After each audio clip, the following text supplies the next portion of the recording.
I think for me, the biggest impact that I found by being part of that group was the fact that it's a safe space to explore really anything to do with business or coaching.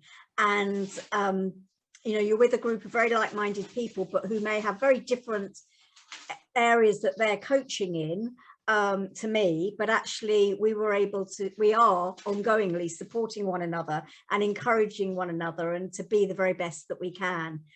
For me, as I look back, in January at the Coaches Club, we sort of set our goals, as it were, for the year, of course, because we're coaches, that's kind of what we would do, isn't it? And I was reflecting on them this week, again, an exercise that we did at the Coaches Club this week. And I realized as I went back and looked at my monthly goals that I'd set within the coaching club for myself and for my business, that I've virtually exceeded on every goal from where I expected to or wanted to be by this time, you know, sort of December, and I've already exceeded them. So over this year, I've had 20 clients. 12 of those have been paying clients. And one of the things that is really interesting to listen to the other two gentlemen who spoke earlier. So it's about, for me, it's about being really authentic, what my core values are and what motivates me in my coaching. And for me, it's actually not about the money. It's about actually being able to offer people the service that they need when they need it. One of the things I had the confidence to do as being part of this was actually be true to myself. That's something that I feel strongly about. It's my business. I can actually do it my way. I don't have to have anybody's seal of approval that that's what you should be doing. This is my business. I can do it how I want. What has happened as I've been part of this group with Violetta is I've been given permission to be the best coach that I can be.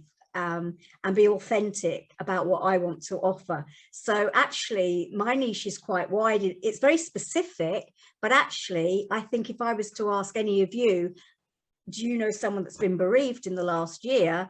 I suspect that probably the majority of you would say yes, if it's yourself or someone else. So in some respects, it's very specific, but it's also quite broad in the sense of, it, you know, bereavement is something that is part of our life. None of us are going to get through our lives without being bereaved or knowing people that have gone through significant bereavement. So I know absolutely categorically that I can attribute a lot of my success by taking the opportunity to be part of what Violetta does in providing this safe space, and I think being committed to it, seeing it as something that is really valuable to invest my time into, and allowing myself kind of weekly to go with that notebook and just sit there. And even if it's people aren't necessarily talking about what I'm doing because we're part of a group, I just get so many ideas that I write down that other people are coming up with for other people in the group.